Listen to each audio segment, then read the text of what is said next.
And we turn our attention now to a story where basketballs and summoner spells collide. And Freak Basketball and League of Legends share a lot of similarities. They're both 5-on-5. You play 5 different positions. Communication is vital, and there's dunks. There definitely are. And a lot of kids grow up with NBA players as their heroes, but here's a story of an NBA star whose hero is a mid laner. Right. Utah Jazz forward Gordon Hayward called the 22nd timeout during a recent trip to LA to stop by the Curse House and meet his favorite LCS pro.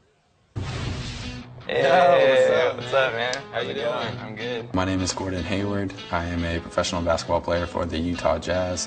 This is my 4th season in the NBA. Good to officially meet you. Jodat. That's my real name. What is it? Jodat. Yeah, I'm just going to call you Voyboy. Yeah, that's fine. I was always an avid video game player. I'm just a competitor, and video games is another outlet for that. We got a nice little setup for you here. We're going to play some? If you're down. Yeah, I'm down. I knew Gordon Hayward. I knew he was a player for the Utah Jazz. He was streaming League of Legends. I was like, hey, what's up, man? And he's like, oh, what's up, boy? I watch you all the time. And I was like, oh, that's awesome. He actually came on the stream, and you know, he doesn't probably know this, but all my friends in the background were freaking out.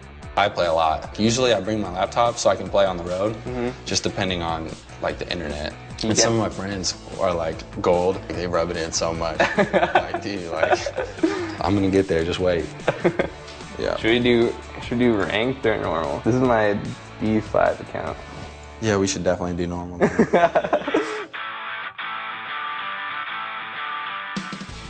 Oh, come on. Nice try. All right, we got first blood. I'll take it. All right, I'm coming top. Uh-oh. Yep.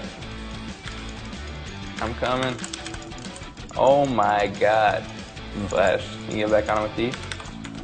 Nice job. Yeah, you like one-shot the Kazakhs. There's actually a lot of similarities between competitive video games and competitive sports, basketball and League of Legends in particular. You know, obviously there's the 5-on-5 aspect, but everyone kind of has a role. When you watch the LCS games, the teams that are the best at communication usually, you know, do the best, and that's exactly how it is in basketball. When you have a team of 5 people, they just mesh well together, they know their plays, they know the strategies together, and you can find success on the fields of justice or the basketball court. So when you're playing, do you get like nervous up there? Yeah. Playoffs, Worlds, or like even like the recent relegation that we played, there's just so much pressure. Like, I want to do well. Right. It's like this huge crowd. I feel like everyone's counting on me. Yeah. I mean, I imagine you go through a lot of the same stuff. Because it sucks when everybody's watching you and, you know, you don't play well. Yeah, it feels You do kind of feel like you let people down. Yeah. And then I didn't ever think I would leave like school early. Yeah. You were in college, right? And you got drafted. I left after my 2nd year. Yeah. How old are you? 19. 19, and so, I mean, you're like on your own. Where are you from originally? Berkeley. It's pretty crazy. We both were like a few years ago just living our lives, going to school, doing that, and we just kind of imagined that we'd just keep doing that, and we just got plunged into like these different worlds. Nice. We got a kill mid. I like it. So on Randomans, do you think you should build the armor part first or the health part first? On Wukong, you want to get the health because his passive is like pretty ridiculous in team fights. Just playing with them, it's amazing, you know, all the details that he knows about the game. He probably doesn't think about when he's playing League, but it's just like I don't think about when I'm playing basketball. Man, 0 for 2. I'm too heavy. Nah, you did good that game.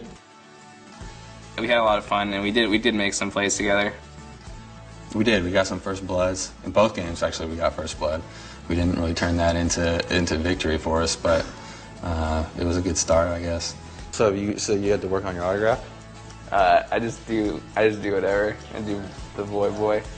I don't really practice. Wait, so you don't have like a certain one? I don't know. I just kind of do Voyboy. Like, I'm gonna have to get your autograph before we leave. All right, I'll get yours too. So, let's see this Voyboy signature here. All right, we got the whole team on here. Cool. Thank There you, you go. man. Appreciate it. No problem. Hang this thing up. Where's that basketball, Mark? Not only League of Legends, but esports in general is getting very big, and there's a very, very big community. Selling out Staples Center was pretty impressive for one, and you know, I'd sit at home and watch, and I'll have friends come over and say, "What are you doing?" And I'm like, "Well, I'm just watching this." Like, how do you sit there and watch it? And it's like, well, how do you watch a football game? You know, it's the same exact thing. A different venue of where guys are competing. And joining us to talk about his dual lane partnership with Hayward is Curse's Voyboy.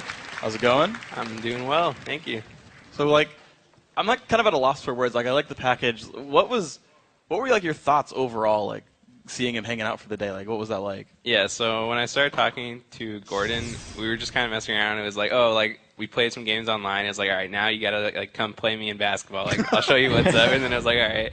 And then finally we met up. We got to play some duo queue and just actually hung out in real life for once. And it was really cool. Like, he was awesome, very down to earth. Like, pretty much exactly as I imagined, and it was a great experience for sure. Yeah, and he said 0 for 2 at some point in that video. How did the games actually go outside of first game we duo queued bot.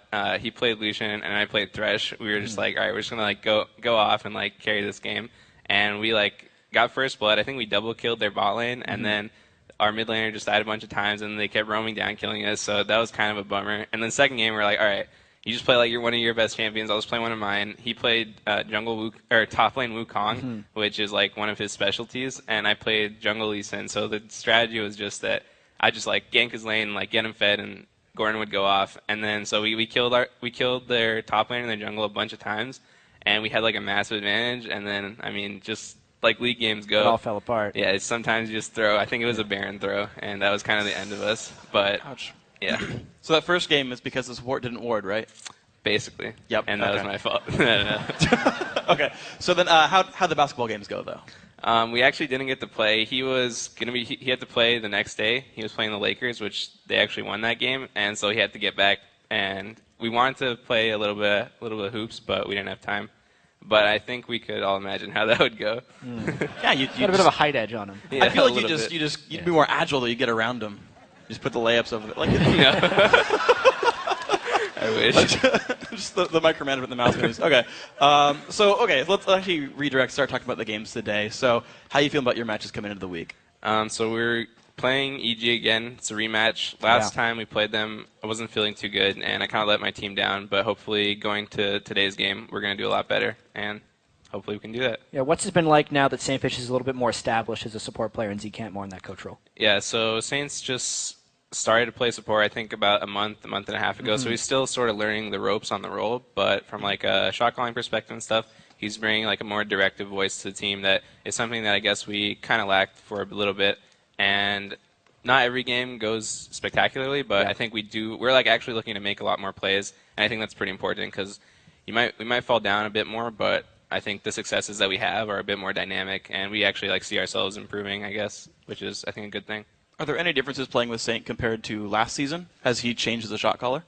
I think that he's gained a little bit more perspective. I think he's a bit more of a I guess balanced person. So I think if something doesn't go well, we're all a little bit more open to just trying to evaluate it for like what it is.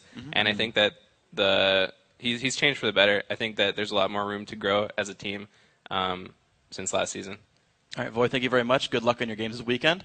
We've got some games to play, so later on we're going to take a closer look at Voyboy and Gordon Hayward playing some games together, but we've got to take a quick break.